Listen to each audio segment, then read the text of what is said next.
So we'll just go straight to the topic for today. The chair and co-chair are here. I'm sure they will have some introductions to also do to their session, and we'll use that to, and after that, of course, they will invite the panelists to come on board. And on that note, I yield to you to please welcome to the stage the chair and the co-chair for this session. I'm sure, like I said, they'll have some intros to do before they invite the panelists. So, yes, it's my pleasure to invite to the microphone and the podium the chair, co-chair for the private sector engagement in family planning for improved health outcomes, FP 2030 commitment making. Dr. Abigail Memburi, head of Liaison Office, UNFPA Lagos. A round of applause for her. She comes forward. All right, thank you so much. Please, we can do better. A round of applause for her. Encourage her, please. You're welcome, ma'am. If you don't clap, Dr. Semburi will just go back to her seat. All right, thank you. And then we'll now welcome Dr. Ejike Oji. A round of applause for Dr. Oji. The chairman LOC himself. Sometimes I used to wonder where Dr. Oji gets all the energy that he has. Please, let's celebrate Dr. Oji. Dr. Oji, there's a question you have to answer. Where do you get all the energy you get, all the energy you exude? We want to know. No, we may want to say, wherever you choose, sir, it's chair and co-chair. We don't involve ourselves with that business, sir. Okay, sir. Is there a microphone there, sir? Okay, let me get one for you. They have quite a lot. Yeah, just one person missing, sir.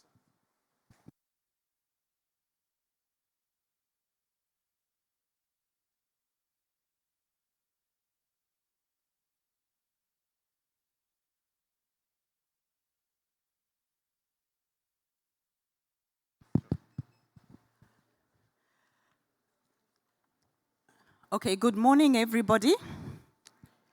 Good morning. I think we're still digesting our breakfast. Good morning, everyone. Thank you. And welcome to this session that we're going to go through. Our esteemed guests, all protocol observed. Today, I think this morning we're starting off with a very interesting aspect of the Family Planning Conference. In the last few days, from Monday up to today, we've been having a lot of conversations, very interesting conversations. We had the young people actually telling us what they need about family planning. We also had women gathering together and also really saying what they need and what their needs are. And from yesterday, I think there were quite a number of very hard-hitting numbers that came through during the presentations by the various presenters. As a country, as Nigeria, every year we need about $40 million worth of family planning commodities. And for example, for 2024, we've been able to raise about 24 million of that 40 million. So there is still a gap of 16 million. And this is a regular occurrence. On an annual basis, there is always a gap that we talk about. We have the federal government of Nigeria actually coming in and making their contribution to make sure family planning commodities are available. And that helps us with sustainability. And this is something that we really should be proud of. Not many governments are actually making these contributions, but we are a trailblazer at the moment when we talk about sustainability and budgets coming from the fiscus to make sure that they're family planning commodities. And we do commend the government. They did mention that there's 4 million already planned as we move forward into 2025. And I think that is something that we need to take note of. We've made some progress with the CPR, contraceptive prevalence rate, from 12% to about 15%. That's where we are now. But yesterday we were told our FP 2030 commitment is actually 27%. So we do have about 6 years to go, but on every year that we're talking about, we need to grow by 2%, which is a mammoth task.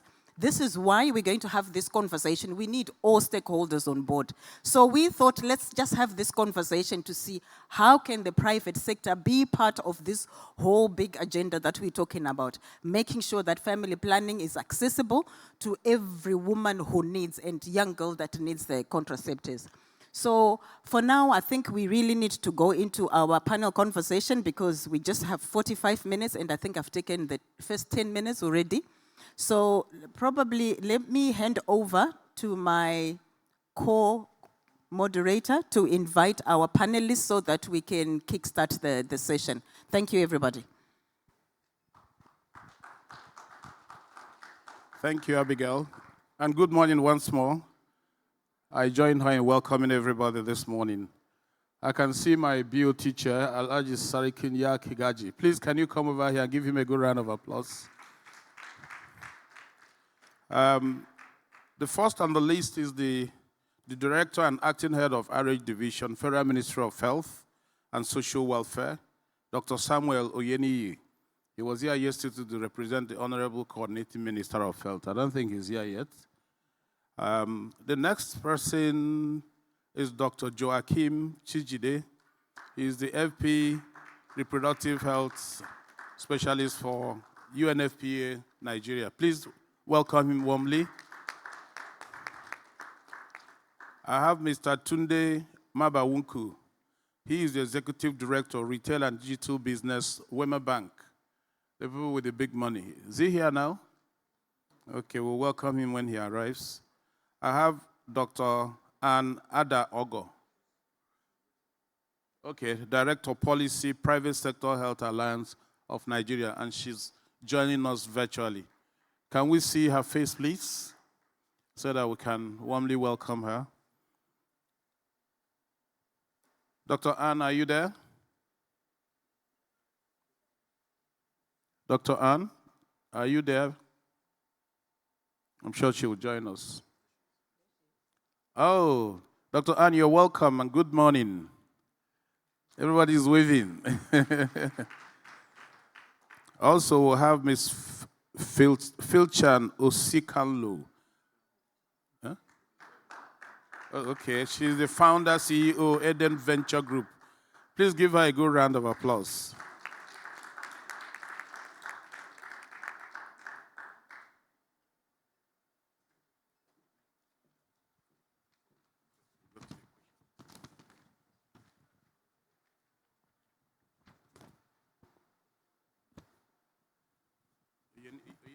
Not here. First question was supposed to. So let me go to Chijide.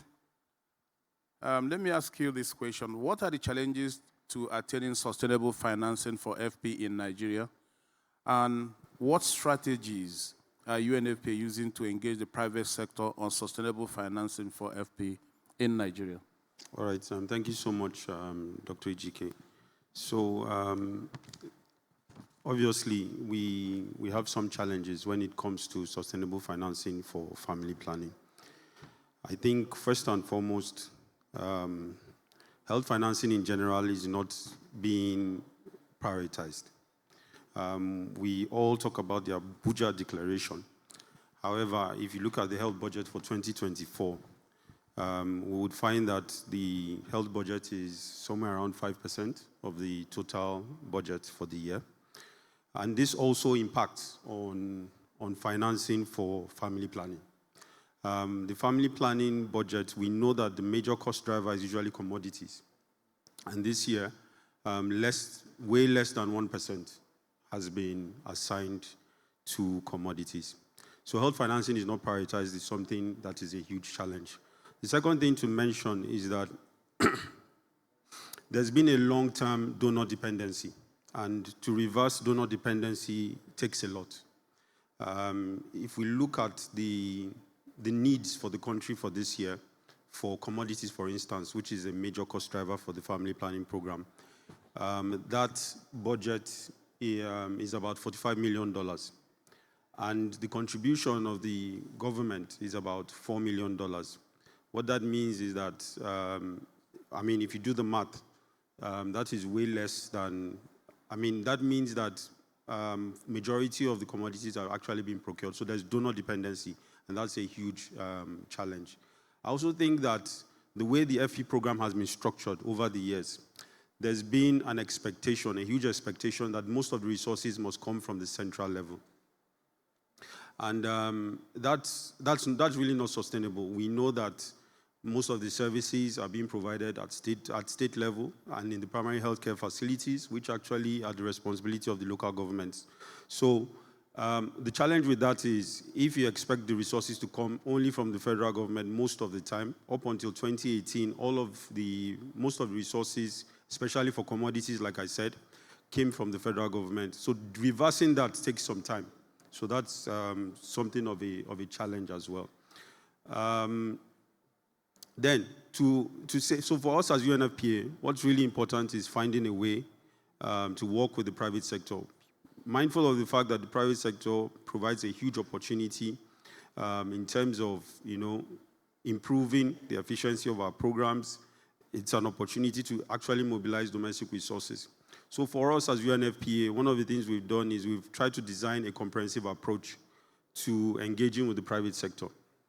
And this approach consists of a number of elements. Key to us is actually having this engagement backed by some sort of policy, guided by policy. So what we've done is we've engaged with the federal government to develop a private sector engagement strategy. And this strategy, guides us on how we engage with the government.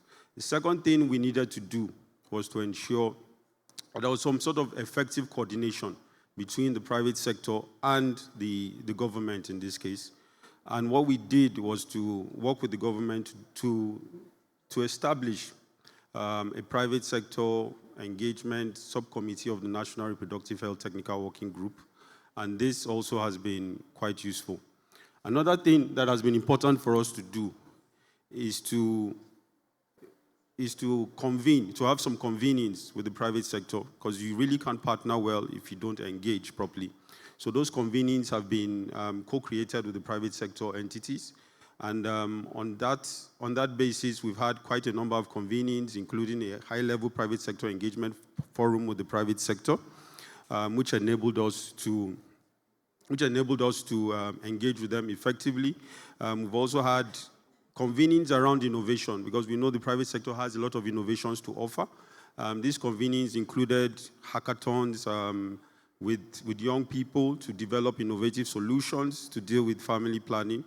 Now, after those convenings, it's also important to have some bilateral interactions. Those interactions help us to identify the most important points for collaboration. For each private sector entity, they have different priorities. There are different opportunities to engage with them. And what we've done is have those bilateral conversations. Then finally, another important element of our strategy has been to have a way to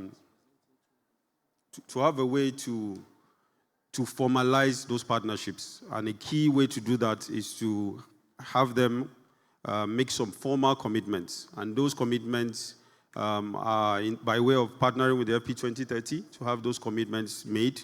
And I should say that one of the private sector entities has been successful. And for us, that is a big win. Thank you, Anova. Thank you, Joachim. Can you give him a good round of applause, please? The next question goes to Ms. Osikanlo. She's there. Social norms can deter or enhance the uptake of family planning.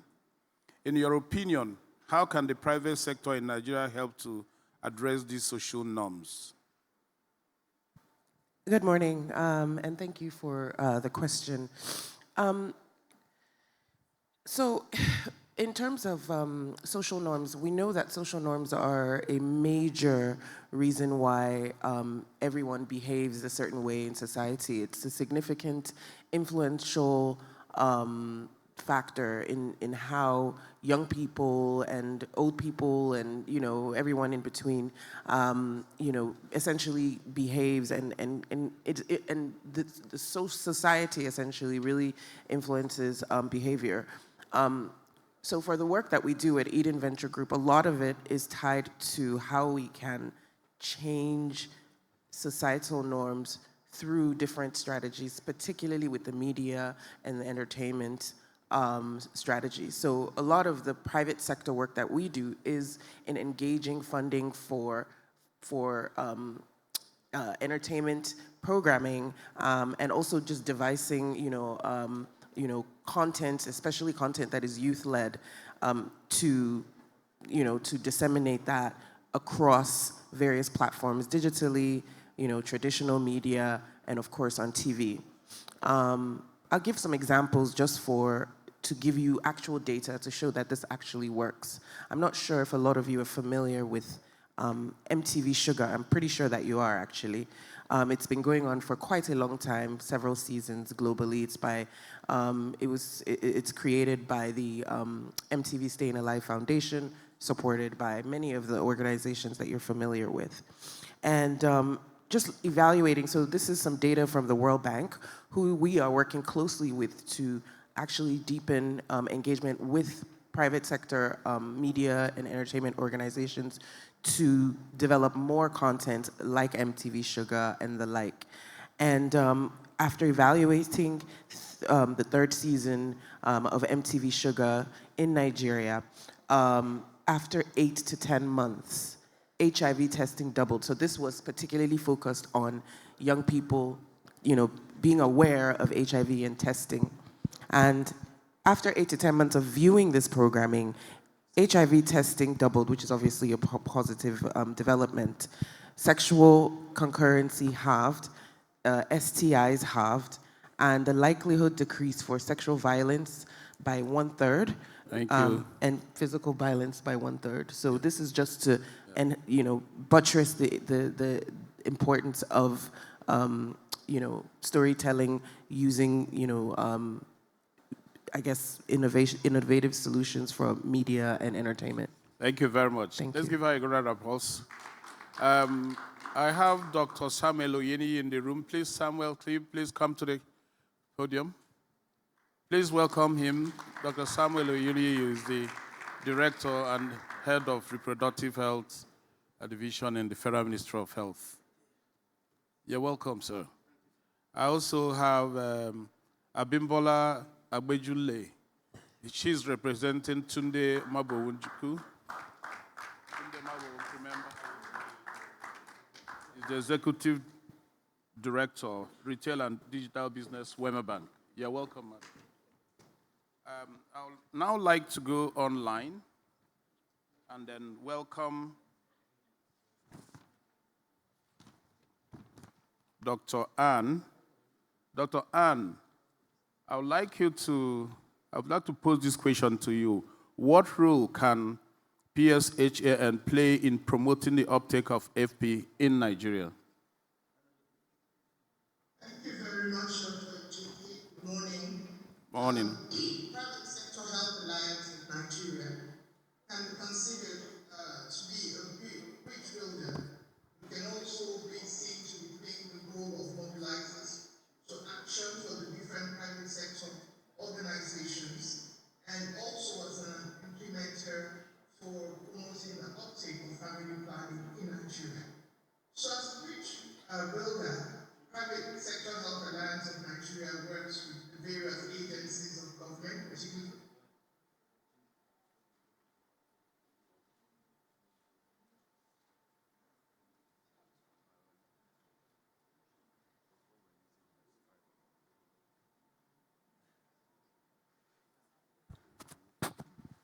And we can't hear you. Are you hearing us? I think it's from. government to be able to health, reproductive, maternal, and child health, and in this case, looking at family planning. And we have worked with SEMA on the project that we did, funded by ANREF.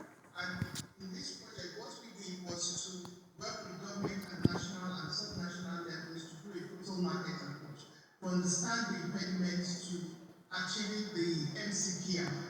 And some of that work has formed a foundation for advocacy and policy support that has built bridges between government at different levels, organized private sector, and net beneficiaries from this intervention. In mobilizing resources, through innovative financing, our work with BNGF on family planning scoping mission has laid the foundation for some of the work we're doing with organizations like Fixing, private sector organizations like Fixing, to discuss options for in-country manufacture of family planning commodities. A lot of the family planning commodities that are used currently are imported. And so to address foreign exchange issues around commodity and ensuring that we can conserve some of that foreign exchange, it is imperative that we begin to explore local manufacturing within the country. And some of the companies already that produce essential medicines in Nigeria are willing, to come on board to see how they can begin to address the gap in ensuring commodity availability, which for us is a more sustainable, way to go. Another critical role that Patient continues to play is implementing high-quality programs like our Adoptive Healthcare Facility project, where we have mobilized and are still mobilizing funds and investing over $50 million in delivering world-class primary health care in Nigeria across the 774 local government area. A substantial part of this fund is invested in reproductive, maternal, and child health. And I can dare to say that about 50% of this fund is targeted at sustainably improving the MCPR. We're doing this in phases, and we're hoping that by 2030, we should have reached at least 5 million additional women of childbearing age directly.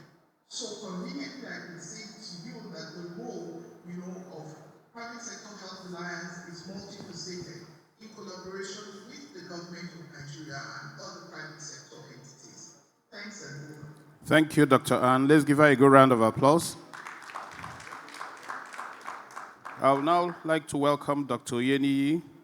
Dr. Oyeniyi, what national policies guide private sector engagement on family planning?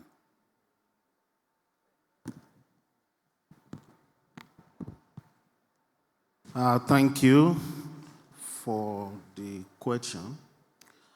Private sector engagement in family planning, very, very important. And in fact, is the key for sustainable implementation, access, and reach up to the last mile. If we want to seriously make sure that we get to that target by FP 2030, they are very, very significant for us. We have developed a private sector or health sector on family planning in terms of guideline.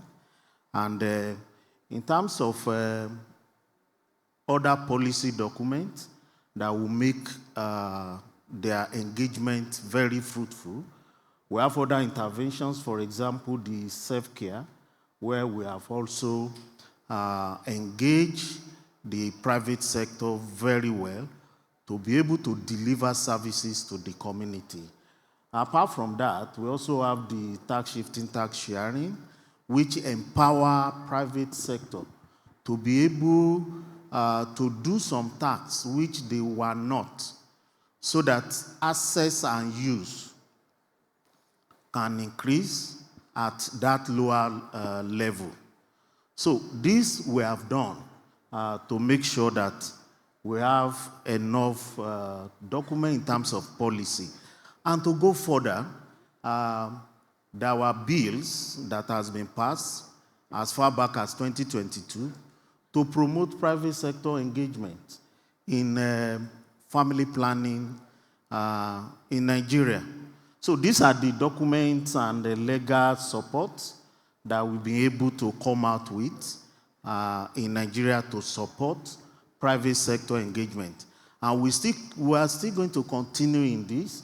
We are reviewing our RH policy before Christmas.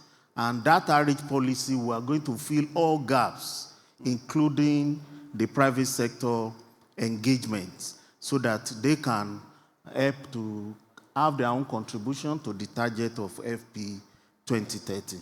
Thank you. Thank you, Dr. Eni. Can I hear you people clap? Before the end of this year, we'll have our RH policy reviewed. That's huge. Please, can we make some noise about this? And I do know that the Federal Ministry of Health also, with the support of UNFPA, developed a total market approach, not just private sector, all-inclusive approach. I would like to pose the next question to Abimbola. Abimbola came all the way from Lagos. It's not an easy thing. Oh. I know you woke up by 5 a.m. this morning. Let me pose these two questions to you at once so that you can have the pride of time. What financial inclusion initiatives and platforms does your organization offer to promote health and economic empowerment for women? That's number one question. Yeah. You want to take the second one now or come later? You want me to take the two at the same time? Yes, I want you to finish it up at the same time.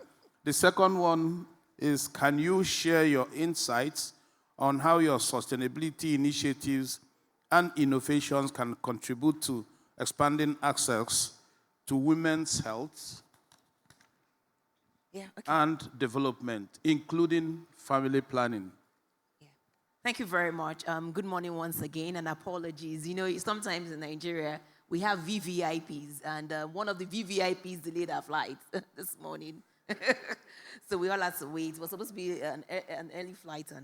So good morning, and thank you for putting this together. So we know that an empowered woman is a strong person within the society, regardless of if you're doing family planning or whatever you're doing. So once a woman is empowered, she knows she knows how to go about her way. And one of the things that we've done is to actually come up with financial inclusion initiatives for women. And at Wema Bank, we have a platform called Sarah by Wema. And what does Sarah do?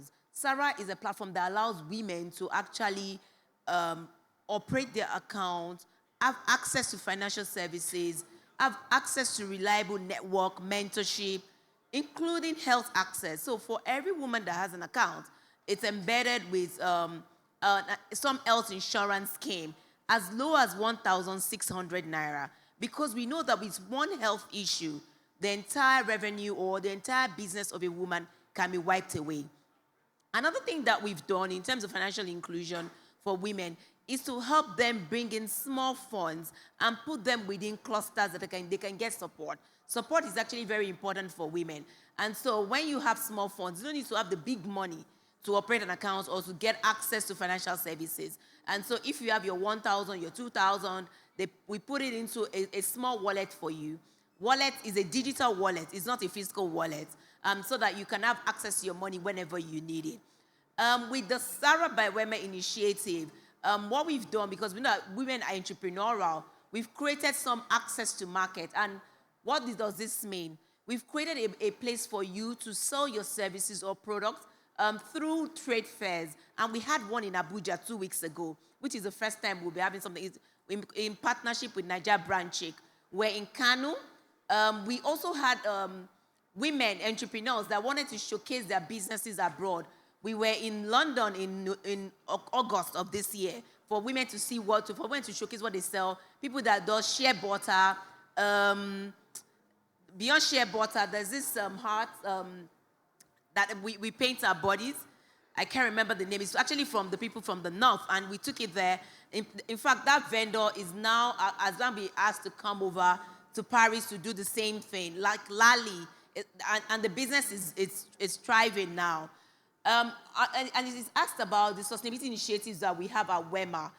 For us, we believe that women are important. So what we've done is to bring young minds together to design solutions through Alcoholics. I heard one of the panelists speak about Hackathon. Hackathon is like I said, bringing young minds, bright minds, to use technology to solve issues. And one of the key ones that we've done is with a company called Natal Cares. Natal Cares are provided a solution for mother and child. This is to reduce the mortality rates, especially in Ondo states. And so if you go online now, you see Natal Cares. And what they've done is to make sure, demystify childbearing. When you're pregnant, what you need to do at different stages of pregnancy, the access you need to get through the midwife, through assisted birth programming, Then when you give birth as well, they actually help with family planning, contraceptives. While you're doing this, they're also making you to save some money aside for that child and for yourself. And they've done this consistently for about 5 years now through natal cares. The second one we've worked with is called Social Care. Social Care, what does Social Care do? They use recyclables to provide healthcare insurance for women. And so we work with them through our branch locations. They come to our offices, pick up the recyclables, plastic, paper, packaging, bottles. They take this to people that would now resell, and they will now use it to provide healthcare insurance for women. I think in the case of time, I'll just speak to one more. Yes, just one more. This is Ireti. Ireti is also a young lady. A lot of women, family planning is also good, but there are other inherent, I would say that we need to take advantage, we need to look at. Ireti is a platform that we've actually funded to help with breast cancer awareness. Ireti is a young lady that she lost her mom at a very young age, and she designed a breast light kit, 2 kits, for women to be able to test easily. So we funded the business to ensure that every woman has an affordable access to test for breast cancer at an early stage, and so that they can get access to care. Those are the kind of things that we do, and we love to collaborate, and we can't do it by ourselves. Thank you very much. Thank you very much. Please give her a good round of applause. They are doing wonderful things. I'm sure the audience, you're going to be here. The audience will be very, very happy to engage with you further on this. These are very great ideas. I would like to go back to Dr. Ann. I hope you're still there with us. Dr. Ann, you there? Dr. Ann? Okay, when she comes, we can pose up. Oh, she's there. Okay, thank you very much. In 2 minutes, Dr. Ann, can you tell us what motivated Bishan to make FP20 direct commitments and share, and what are those commitments, sorry? Thank you very much, Dr. GK. So, for patients, one of the biggest driving forces that we had in making this commitment was to see how we could sustainably support health financing in Nigeria. We've talked about all of the gaps that there are around family planning and financing. So for us, supporting these and making a commitment was to support sustainable health financing in Nigeria. See that the private sector can help to bridge this gap by mobilizing additional resources of at least $2 billion over this period. And we want to do this through strategic investments in health infrastructure, as we're doing through our flagship project, the Adult Primary Healthcare Facility. We want to do this through innovative financing models, where we're already beginning to talk with local manufacturers for essential medicines in country, organizations like Fixing and Enzo, to see how they can locally begin to manufacture family planning commodities in Nigeria, working with all the other organs of government. And we're also we're looking at sustainably supporting health financing through partnerships with private sector organizations to expand access to essential services.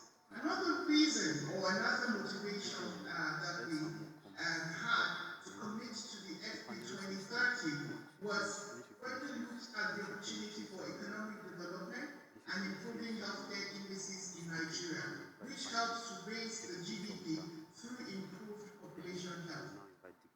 For patients, family planning is not just a health intervention, but we see it as a key driver of economic growth, as it allows families, which we know are building block of every economy, to invest more in all of the other social demographic contributions to improving economy, like improving education and all the other components, and to foster a healthier and more productive workforce. Thank because you. the workforce is healthier. Thank you, Anne. We will have, okay. So Thank you. Just use 2 minutes, 1 second to speak to the commitments that Vision is making. Where we have pledged to invest about 3.8 billion, which is approximately $2.3 billion US, from now up to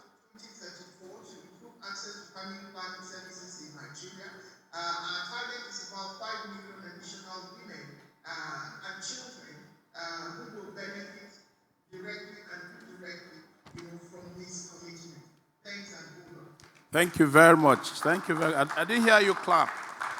They are making commitments, $2.3 million between now and 2034.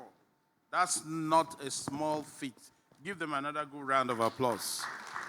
I would ask Abimbola in 2 minutes, what private sector innovations and approaches can contribute towards attaining national and global FP goals and commitments? Can you repeat the last thing? Oh, sorry. No, Joaquin.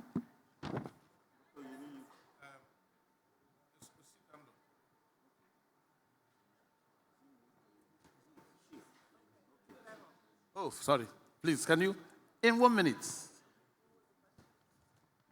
The question was, can you share, what is your perspective on how the private sector should partner with the government? So, on how the private sector should partner with the government, I think there's several strategies for the private sector to partner with the government. I think specifically when you're thinking about women's health and maternal mortality, and you're thinking about family planning interventions, I think it's really important for us to work with particularly financial organizations such as Wema Bank, as she's just described some of the interventions that they have. It's also really important to partner with technology organizations and tech firms and tech strategies and digital strategies to advance some of the applications that can help with education, that can help with access to information and resources, access to healthcare facilities that people can obviously have access to. And I mean, this is a hill I keep saying that I will die on, but specifically, I think it's very important for the government to partner with private sector entertainment and media organizations when it comes to, entertainment media advocacy organizations when it comes to, creating awareness and amplifying the interventions, amplifying the the issues that women face, and specifically amplifying the information around access to resources, access to solutions, and access to information, particularly, of course, educating people. I think those, to me, are some key strategies on how the government should be partnering with private sector. Thank you very much. Can we give them a good round of applause? I'll give my colleague a few minutes to do a closure to this. And immediately after that, we'll take a photograph together, and then we'll invite Samuel to make some remarks. Okay, thank you very much to our panelists. I think this was a rich conversation that we had. So just to summarize, I think a few of the points that have been raised. First of all, I think it's very clear that we're all trying to move towards sustainable financing for health, and especially when we look at family planning. The upstream work is very good. The government, from what we've just heard, the government has really done well in making sure that there is an enabling environment. The policies are there. They are revising the RH policy. So what it means is the upstream work is done and the environment is enabling. So we need to take advantage of that. The private sector looks, from the conversation that has come through here, it looks like the appetite in the private sector is there. It's about coordinating the private sector and being very clear how they're going to be contributing to make sure that the family planning services and information are available, and women and our youths are able to access the services. And lastly, I think we should not forget our youths. It's very, very important that we really think outside the box. What do we need to do with the young people? The young people are 70% of our population. So what exactly? We need solutions from them, not from us. So the youth engagement component is very important. So finally, I think we really need to think about public-private partnerships. What type of these are we going to have? We need to take advantage of the private sector's efficiency, their flexibility, adaptability, and really approach it from a shared value approach, and make sure that they're benefiting economically and the communities are also benefiting socially, and also looking at the long-term benefit. So I think that is the approach that we would like to have, so that we have sustainable financing. So I think this is the summary of what we've just heard in the last 45 minutes. So thank you very much to my co-chair. I will hand back to you. Thank you, Abigail. This session will not be complete if we don't get some reactions from the audience. Can we please give two questions? 2 questions of 2 minutes each. 2 questions. Yes? Margaret? Margaret, 2 minutes. Thank you very much. I will use just one. I want to appreciate the panelists and all their contribution this morning. One of the questions I have is in the context of the private sector engagement and how this engagement can be exploited to promote our national health insurance scheme towards supporting family planning in Nigeria. Then the last one is, how can we properly coordinate the private sector financing to make sure that there is no duplication of effort, that effort will be sent or asserted where it is needed most. Thank you. Okay, thank you very much. I'm sure the panelists will come to you to answer. Let's take another question. From this time around, I want to hear from the backbenchers. The backbenchers, you can't hide. Yes, the gentleman that just raised his hand. Okay, thank you very much for giving this. But my question is for the issue of this PPP, the public-private partnership. On what point, on what stages that the public partnership will work in this context of the child vice. Thank you. Thank you very much. Panelists, I think Dr. Yeni, I think the question, one of those questions comes to you directly, and the other will take as they deem fit. Go ahead. Okay. You have 2 minutes, Dr. Yeni. Yeah, thank you very much. Let me quickly say, for private sector, the government is there for that support, for that partnership. We are ready to support waiver for private sector, and that is very important. This government has made it a very important point.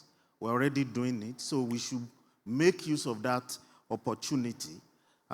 In terms of manufacturing, this government too has made it very clear they are ready to support manufacturers in terms of local content, and that is very important. So they are there. I can go on and go on and go on for data for actions and every other thing, distribution, coordination. We are looking at one coordination. So all these things are there to support. For financing, the new health sector renewal initiative is supporting private sector financing. So let's make good use of it. We have a coordination like a TWG or committee on private sector, including family planning. So all the private sectors that are involved are encouraged to come on board in this coordination committee. And that's where we can have one voice, one budget, one plan, and one data for action to move it forward. We need to work together for FP 2030 to be able to achieve. So we have set aside that coordination body for all the private sectors' involvement in family planning. And not only family planning, it entails more than that. So we need to come on board for that coordination. Thank you, Dr. Oyeni. Thank you, sir. Any other panelists that wants to add to what Oyeni has just said? And I don't know whether you hear us. And then that will be last. Or do you want to add something, Joachim? Okay, just to also say that we did, UNFPA tried to engage AXA Mansard, which is an insurance firm. So they also showed good promise in terms of possibly making some commitments in the future to ensure that financial burden is reduced generally, but mostly for vulnerable women, and those packages will include reproductive health services, including family planning. Thank you. Thank you very much. Okay. Let's give ourselves a good round of applause. I think we had a very wonderful session. May I use this opportunity to invite Dr. Samuel Dube to please come and make your remarks. And then after that, we take our photographs and take a bow. Okay? Please welcome her with a good round of applause.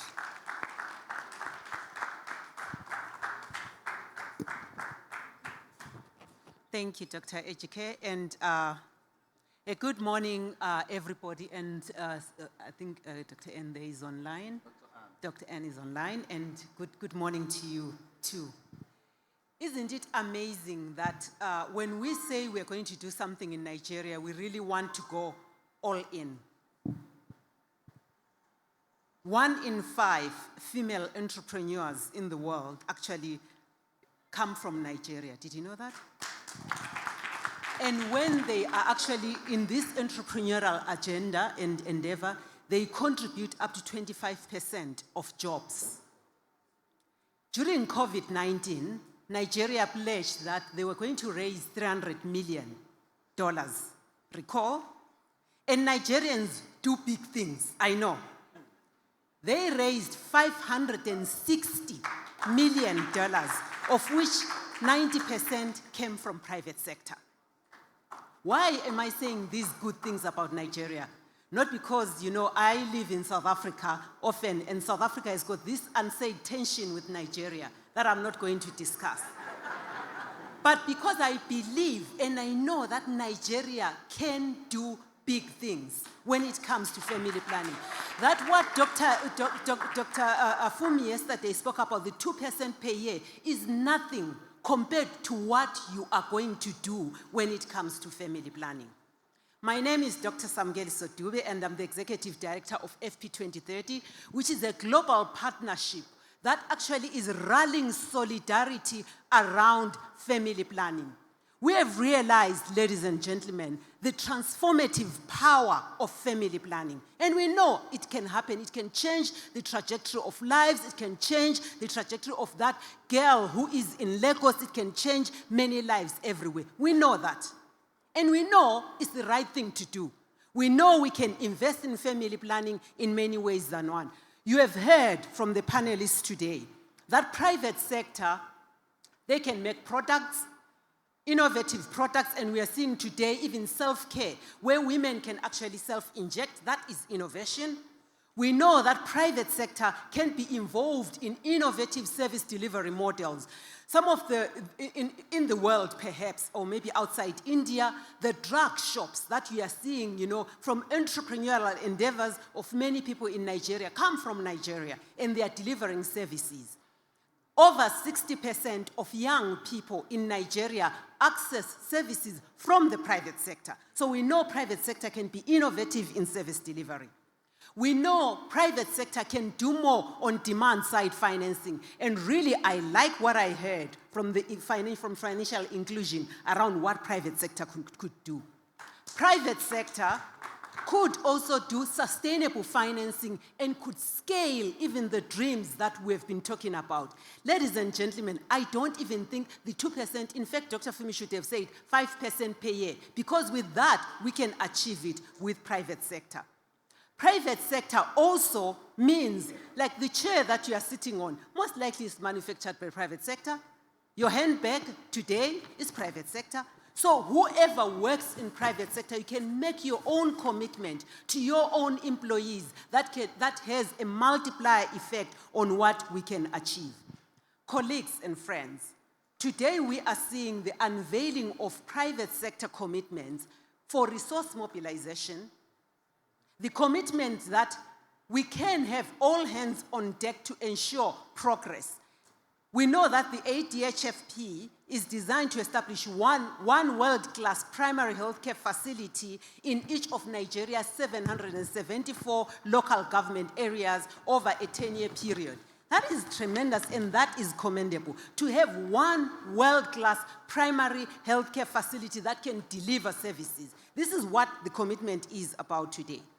They are also committing to commodity security. How so? Because they have been involved in the SEMA project. You heard from the team around the project that was sponsored by AMREF, but also the local manufacturing, where there is a commitment to say we have a potential to increase local manufacturing by 50%. Did you hear that? By 2030. That is another private sector commitment. They are surely going to get some people out of business when they are committed.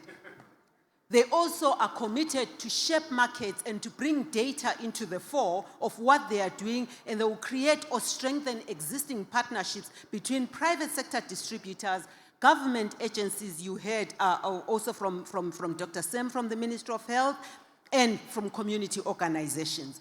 I believe in the power of women who have already said, meet us halfway, because we are already funding most of what we are seeing in family planning. Meet us halfway. So I believe that once women say we are going to use contraception, they don't look back. And private sector is coming to the party by offering and delivering these services. It is actually something worthy commending. So at FP 2030, a global partnership is emerging, and that partnership is being strengthened and anchored in Nigeria. We are seeing mushrooming areas of success. Success where youth are actually entrepreneurial. Private sector is doing hackathons to ensure that we can deliver up to the last mile. There are case studies to show progress. For example, Parker's Mobile Clinic, I don't know whether there's anyone from there, a commitment maker in Nigeria, increasing accessibility in family planning and comprehensive SRHR for women and girls in southeastern Nigeria. Organon, I saw somebody from Organon yesterday, which is a global FP 2030 commitment maker, and they've said we will deliver contraceptive options to 100 million girls and women by 2030. I think that is, if you see somebody from Organon, ask them about that number and where they are today. Innova Health, which is again another supplies organization in the LAC region, they are also researching and identifying gaps in the market for contraceptive methods. Private sector can do more and will do more. What is the call to action as we are unveiling this commitment today, Abigail? The call to action is that you and I should encourage private sector to be involved in demand-side financing. Those who are working in insurance, please fund family planning from risk. Fund family planning if you are in medical insurance from risk. What else can private sector do? You can make a commitment to actually deliver services for family planning so that we can reach the last mile. What else can you do? You can actually take some of the models that are working elsewhere and bring them to scale. I believe that private sector, not only do you have power for innovation, you've got power to scale things. What else can you do in service delivery? I like the MTV Sugar, right? We can do more to raise awareness, break social norms that are actually entrenched in society through the message and content that's delivered through private sector. Lastly, ladies and gentlemen, I believe you too can be active by ensuring the commitment is with your employees. The transformative potential of family planning requires solidarity. It requires all of us to commit, and I want to just unveil this because it's not complete if we don't unveil the orange ribbon here. Before then, come Samu. Can we give her a good round of applause? Panelists, can you come? Ms. Ofyong, please, can you join us? Let's take a quick photograph before we go for the unveiling.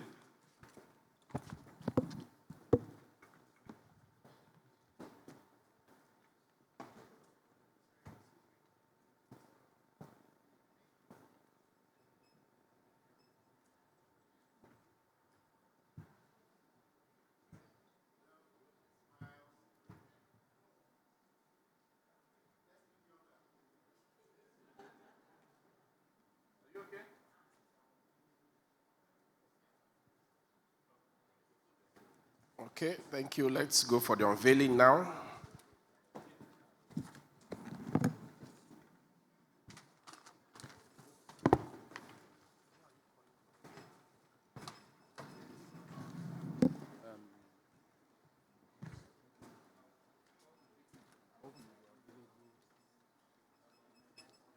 Photographers, cameramen, are we ready? We're going to do the unveiling of... Yes.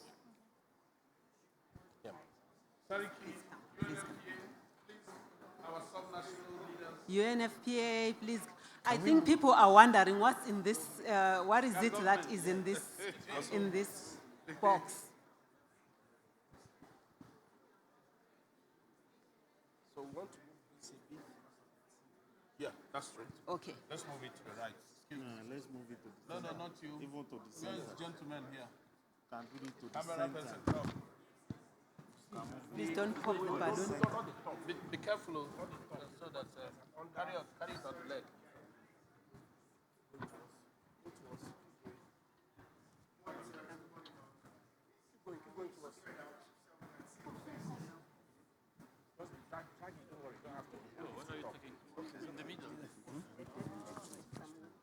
We are wondering what is under this orange, what exactly is here? Can you move out a little bit? So whilst HGK is directing people where they should go, Stay in the middle. Stay in the middle. The government.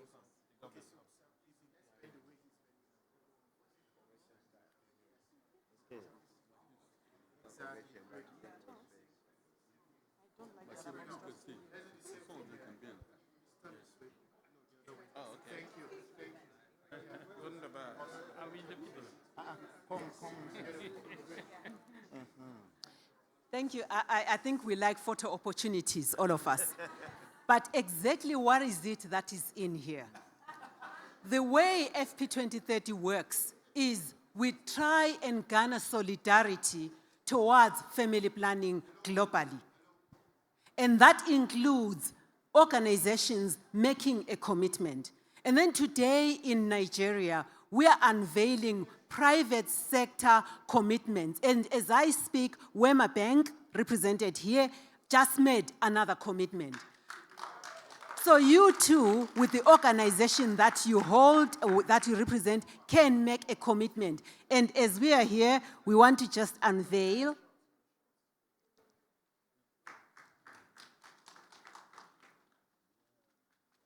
the commitments for private sector, for Nigeria, to make many things possible through family planning. This is a first, ladies and gentlemen, to get private sector collective in a country saying, yes, we can do this because we have done it before. Thank you, Nigeria. Thank you, private sector. To the women of Nigeria, hooray! Please, all of you hold the commitment and let's take a photo. Yes. I think make sure it's on the same level so the Photoshop looks nice.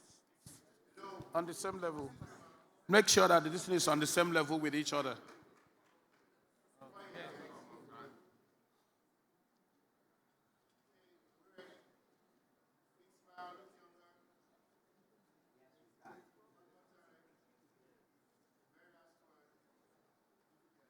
Thank you very much. A round of applause for them. This is not the deal. The deal is Nigerians do big things. Can we give them a big round of applause? Yes, that's a Nigerian big round of applause. Thank you very much. Thank you.